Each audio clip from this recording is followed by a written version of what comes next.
აღდგომა დამაგვირგვინებელი ქმედებაა ღმერთის გამომწყიდველი ჩანაფიქრისა. აღდგომა ქრისტიანობის ქვაკუთხედია. ის არის სახარების საფუძველი. ის არის ზეცაში შესვლის საწინდარი. ბიბლიის უწყება გახლავთ ის, რომ სიკვდილი არ არის ადამიანის სიცოცხლის დასასრული. ნებისმიერი ადამიანი, რომელსაც ოდესმე უცხოვრია ამ ქვეყნად, მარადიულად იცოცხლებს.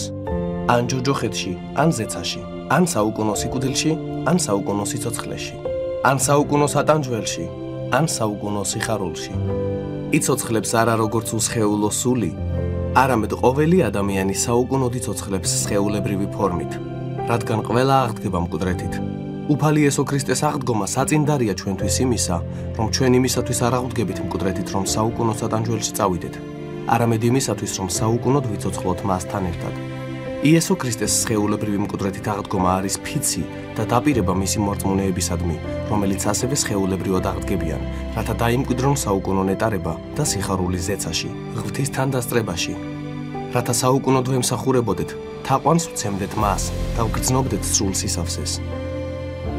იმის გამო, რომ აღდგომა ესოდენ მნიშვნელოვანია, ის სახარების უმთავრესი თემაა.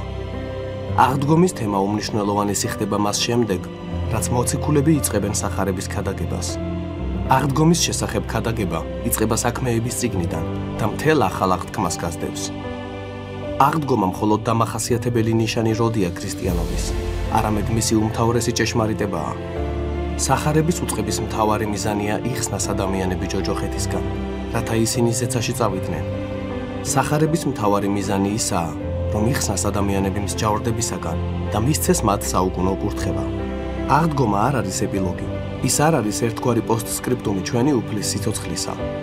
აღდგომა მისი სიცოცხლის მიზანია. აღდგომა სახარების მწვერვალია. აღდგომა ქრისტეს სიკვდილის ღვთაებრივი განმარტებაა. აღდგომა განმარტავს წითელი პარასკევის მნიშვნელობას.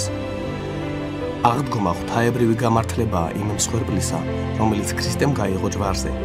ამ მსხვერპლის მიერ მოტანილი სიკეთენი სწორედ აღდგომაში გამომჟღავნდა. ქრისტე აპირმშო მკვდართაგან. ქრისტეს აღდგომა ჩვენი აღდგომის საწინდარია.